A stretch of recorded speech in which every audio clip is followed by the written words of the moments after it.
इसमें तुम्हारी कोई त्रुटि नहीं है चंद्रगुप्त। तुम्हें मैंने सभी प्रकार की विद्याएं दी, किंतु अपने चित्त को संभालने के बारे में तुम्हें कोई ज्ञान नहीं दे पाया, विशेषकर ऐसी संवेदनशील भावनाओं को संभालने के बारे में।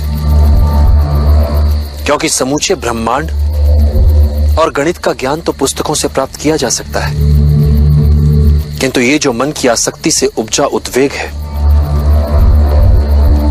उसे अपने अनुभवों से ही समझा जा सकता है।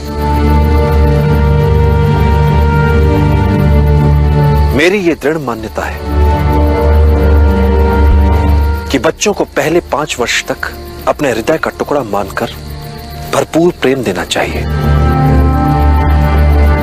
उसके अगले 5 वर्ष उन्हें कड़े अनुशासन में रखना चाहिए,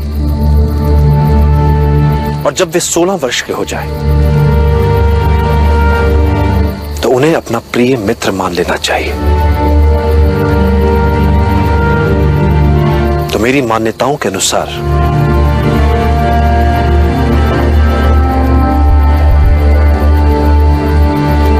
अब तुम मेरे प्रिय मित्र की तरह हो चंद्रगुप्त, और अब हृदय को समझने के लिए और उसे संतुलित रखने के लिए मैं अपने अनुभवों से तुम्हें विभिन्न मार्ग दिखा सकता हूं। तुम्हें इस समय जिस पीड़ा का अनुभव हो रहा है वो किसी भी तरह से विशिष्ट नहीं है, किंतु तुम्हें लगता है कि तुम्हारे हृदय में झंझावत चल रहा है। वैसी पीड़ा का अनुभव आज तक विश्व में किसी ने किया ही नहीं होगा, किंतु ये एक साधारण सा आकर्षण मात्र है, एक पुरुष का एक स्त्री के लिए आकर्षण। यदि इस आकर्षण और इस आकर्षण के प्रभावों को काबू ना किया गया तो इसके भयंकर दुष्परिणाम हो सकते हैं।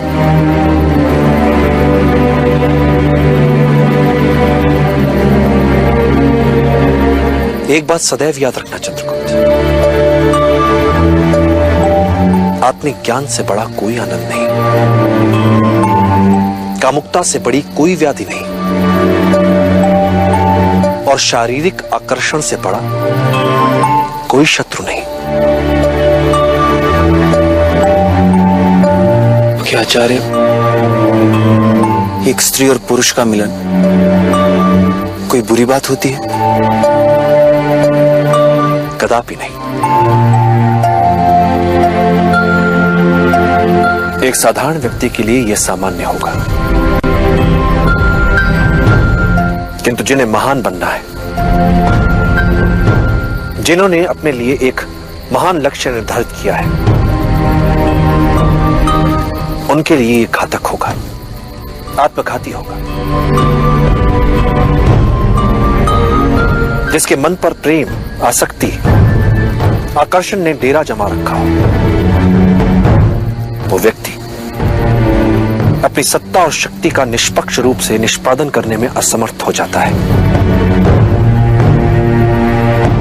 फिर वो अपने ही पूर्वस्व की छाया भर रह जाता है।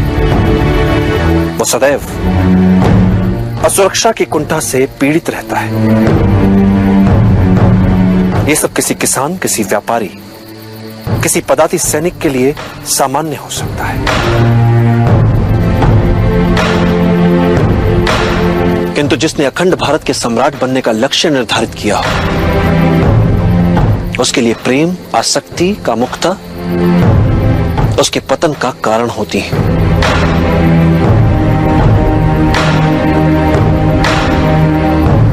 कभी कभी सोचता हूं आचार्य